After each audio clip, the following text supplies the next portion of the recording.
So Alan, when you now look at contracting for sales to various companies, being as a marketing and sales contractor, with a view to establish their business and even help them manage a team for ongoing revenue, focused on your joy of establishing new things, then now you're aiming for 4 companies, which will then be a full portfolio and get you to 50 to 60,000 a month, and slowly build semi-passive income. That's your objective. That's 100%. And later on, start your own products, marketing as you are interested. And various interest areas have been emerging, which you are now building into your contract models. Yes. Okay. Yes. Right. So calling it a contract sales model and contracts, you always, when you now go and discuss with the various people, you look at them as a client and their objectives first. And then you look at their clients, you look at your client, their clients' objective. When you talk to somebody about their clients, your value goes. You start off by then looking at you as a cost factor. Now you become a strategic solution because you're talking about these clients, and in each case now you have a clue who the clients are, and you can now immediately see you must improve your clue. Yeah. Now when you talk about a client's client, you talk about big business and you cost little. So your cost in image shrinks. Very, very clever. Okay, and we have a web page for that which I won't click on now. What I want to click on is that if you now look at the web page, the objective is you look at a client space and you look how to grow that. You look at your supplier space and how to grow that. So when you talk to the company whom you are now quoting, you look at their suppliers and how to grow them. You look at their clients and how to grow them, and you look at their team and how to grow them. You are immediately a strategic partner.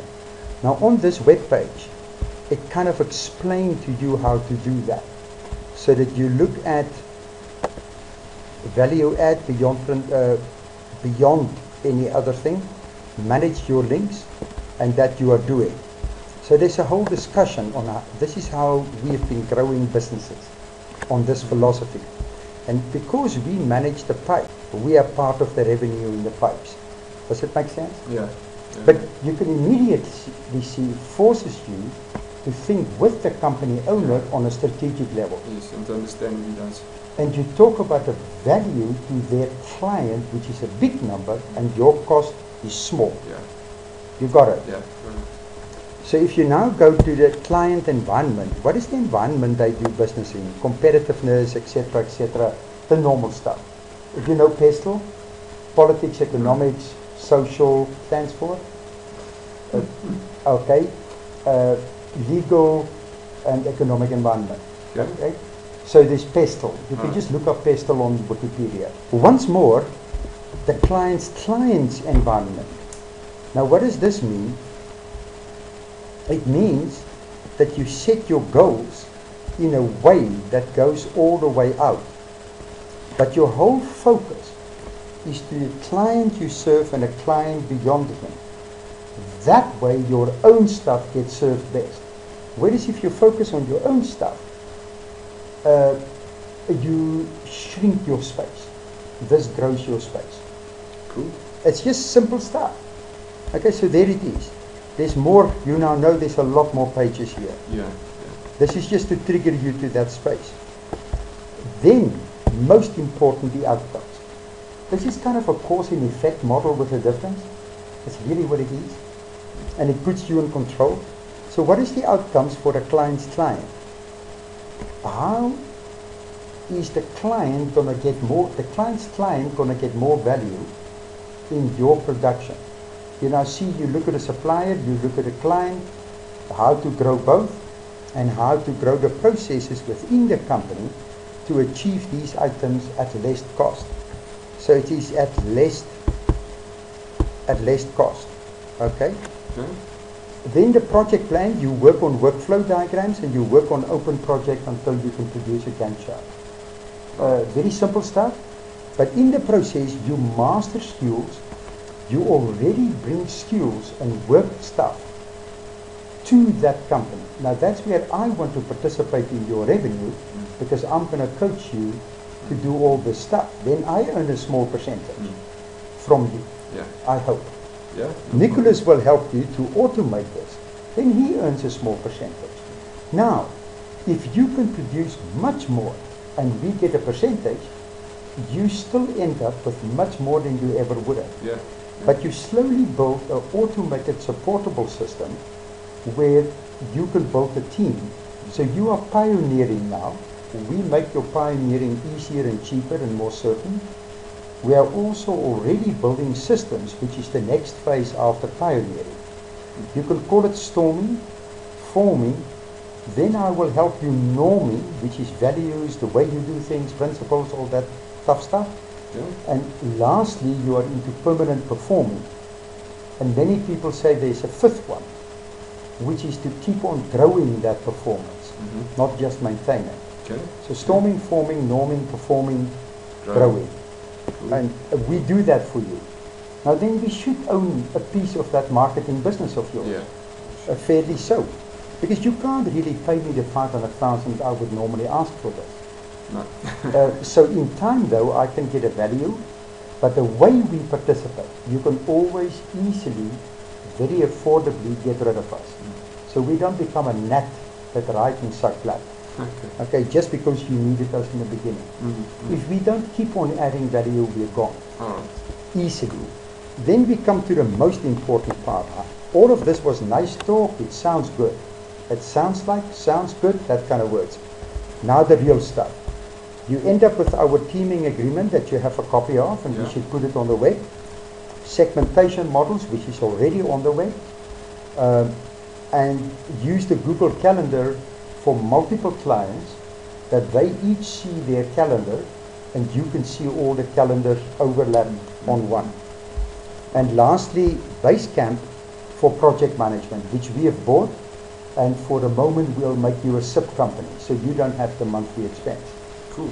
And you can be completely safe, secure. You must just manage, you can see it. Well, no, that's not so difficult. So those are the tools, those are the contracts, and this is what you want to populate, right? Obviously the Gantt chart project plan workflow is a very important part in forming the tasks, and Basecamp drives the tasks. Right. Does that make sense? Yeah, 100%. So the last thing I want to touch on, so what happens, you could now explain to the contract guy that you're going to invest in yourself. So this is good enough. The key thing is, you're now going to invest in yourself. It's not Bram's problem to invest in your future. Yeah. Versus if he hires a personnel member, it's his problem. Yeah. And that's one of your benefits you bring. Now this is internal to you. You are investing in yourself so that you can take the next jump. It's almost like crouching to jump. Okay, cool. Okay? And external to you, you engage. Okay? Does that make sense? Yeah. So there's a whole lot of explanations here on this one and behind this one, around this. And here is, what is the S-curve all about? Okay? And the 5 different S-curves. So what is the S-curve all about? In yourself, a project, your business, etc. And you have a downward curve to have a greater upward curve. Okay. See the investment in yourself. Now this is scary, because when you start it looks like it's just doing this, you know. That's why so few people do it. However, your focus is to get the up going as quick as you can. You can see that quicker you move it back, the smaller the investment. This is like the summary of the investment. Your revenue stream plus your investment curve gives you the S-curve. Alright. I hope now you remember the S-curve for life. And there's so few people want to do it, and these are the 5 situations. Most people, some people like us, invest too early. It's got its own problems. Time years investment, then you find the people that drive the profit of the company. Says, no, but you are subtracting from the profit. Then what happens is, they invest too late. Okay? And the ideal is obviously you invest before it cuts down, right? Yeah. Now, you've got to be careful that you balance your investment, that you don't do that. Because that is very scary. That's what I tend to do when you grow a company too fast. You invest, and there's not resources to bring these investments back on the green curve. In the red. Does it make sense? Yeah. When you then look at implementation and you explain to Bram that you invest in yourself, you can even play in this video or tell him, go and make your version. Yeah. Is that fair? Yeah. You have those documents, and I don't mind if they use it without me, because I don't think it will be as effective as you are now prepared for Bram. Definitely.